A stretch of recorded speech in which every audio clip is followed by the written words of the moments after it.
When I think of a hurricane, usually think of like lots of rain and wind. A lot of destruction and like buildings just gone. So we're here to just get them help. It's an often overlooked coast that Hurricane Michael revealed. Not an inch of Panama City was untouched by the wrath of this storm. It's an experience no one should have to go through.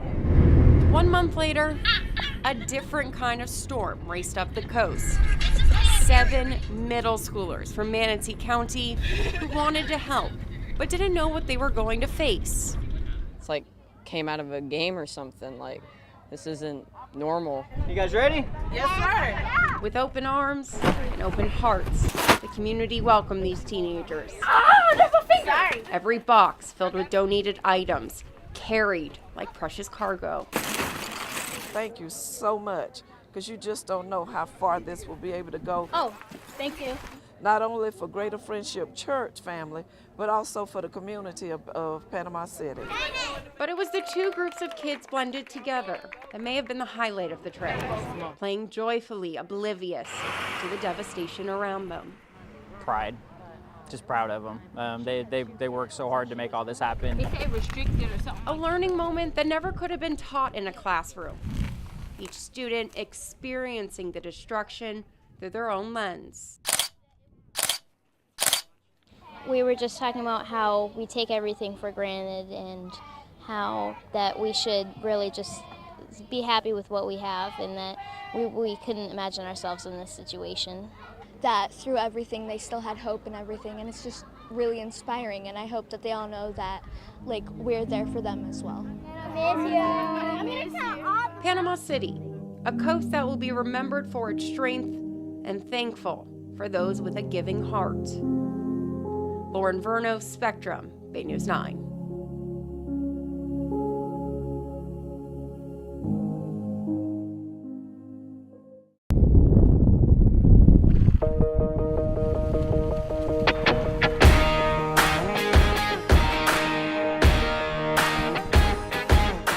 Every chance I get, I'm riding.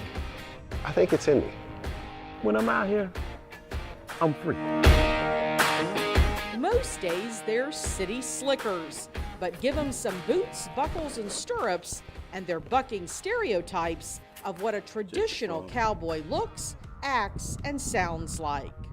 Oh my God, I've been riding horses since I was knee-high to a duck. Growing up in the country, Kerry White Sr. was introduced to wrangling and riding by working on a farm. You gotta look back on your heritage, you gotta look back on your history and realize that whatever's in you, it's gonna come out of you. That's where it comes from.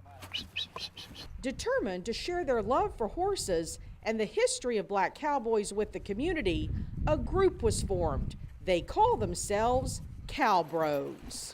It means a lot to me to have the camaraderie that I have with the other black cowboys. As the posse rides at JM Farms in Plant City, the Cowbros feel right at home. And see, the misconception is that there are no black cowboys or African-American cowboys. There are cowboys of all colors. History backs them up. Researchers say some of the earliest cowboys in Florida were black. If you go back and look at your history, you know, cowboys were your blacks, Hispanics, they were considered as your cowboys. And, you know, the Caucasians was necessarily considered as your cattlemen. Like those cowboys before them, they do traditional chores like cow herding, sorting, and exercising the horses. What I love about this horse? This is my baby here. Her name is Brickhouse. I had her now for 10 years. The men say the horses are a lot more than just animals to them. They also become like family. My wife has actually said that you're gonna have to make a choice between me or the horses, and I said, see you. And it's the respect that the animal brings to the table. It's the love that the horse demands in exchange. It's just respect. History anchors them, the bonds unbreakable. As long as I'm of sound mind and body, I will have a horse. I will be on a horse. I'll be riding horses till I die.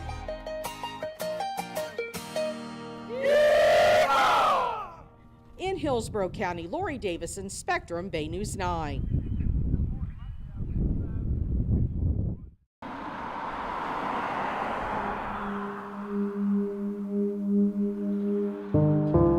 Be a nuisance where it counts.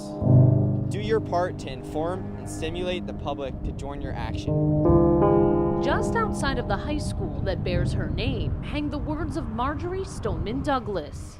Be depressed, discouraged, and disappointed at failure and the disheartening effects of ignorance, greed, corruption, and bad politics, but never give up.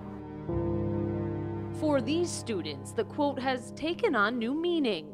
It does, and it inspires me every day when I walk into that school. It makes me feel so proud. But to understand why, we have to take a step back in time and learn a bit more about Douglas. She was tiny with these large oversized hats, but believe me, as her lore and reputation grew, you as a politician or office holder didn't want to have to be confronted with her. She came here in 1915. Dr. Paul George, a historian at History Miami, saw Douglas speak once, about 10 or so years before her death in 1998. She was involved in many women's causes, and she had this really adventuresome life, but also life that was meaningful. Douglas moved to Miami in 1915, eventually settling into this Coconut Grove cottage. George says it's where the activist did much of her work, most notably the book The Everglades, River of Grass. Preserving the Everglades, says George, was a cause Douglas took up later in life, long after her time advocating for both women's and civil rights. She was very outspoken, she was articulate, just very strong opinions, but she could always back them up with information.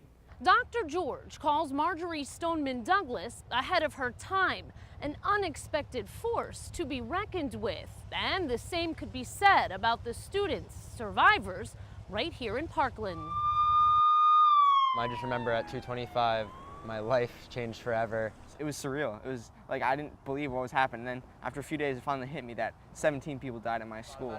Since then, students like Adam Buchwald and Zach Hibsham have been channeling their grief into a movement that is now sweeping the nation. Any kid under 18 can't vote. The two best friends even designed their own campaign called Parents Promise to Kids. We want the politicians to hear our voices. With this contract, we're giving children a voice. So far, the teens say more than 1,200 adults have signed their contract, a promise to vote for candidates supporting gun control on behalf of their children. Do you think the lawmakers are taking notice now? They better be shaking in their boots because we're coming after them. It's a familiar fighting spirit now that you know more about Marjory Stoneman Douglas. She's still with us. She would be with us every step of the way. Perhaps in her signature glasses and oversized hat, encouraging students to be a nuisance where it counts, and most importantly, to never give up. In Parkland, Kate McVeigh, Spectrum, Bay News 9.